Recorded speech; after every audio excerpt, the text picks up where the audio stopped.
in a monstrous ambush-style attack just steps away from the White House.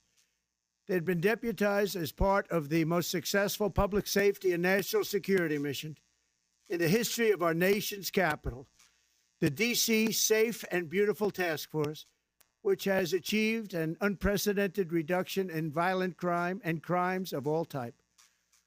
This heinous assault was an act of evil, an act of hatred, and an act of terror. It was a crime against our entire nation. It was a crime against humanity.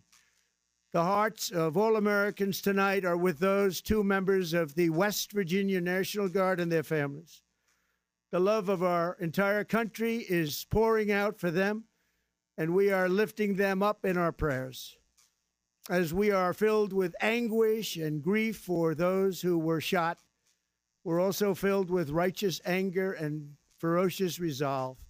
As President of the United States, I am determined to ensure that the animal who perpetrated this atrocity pays the steepest possible price.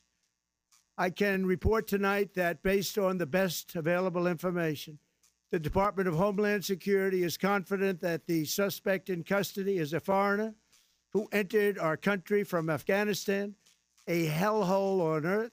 He was flown in by the Biden administration in September 2021 on those infamous flights that everybody was talking about. Nobody knew who was coming in. Nobody knew anything about it. His status was extended under legislation signed by President Biden, a disastrous president, the worst in the history of our country.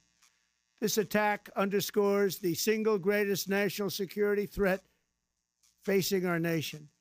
The last administration let in 20 million unknown and unvetted foreigners from all over the world, from places that you don't want to even know about. No country can tolerate such a risk to our very survival. An example is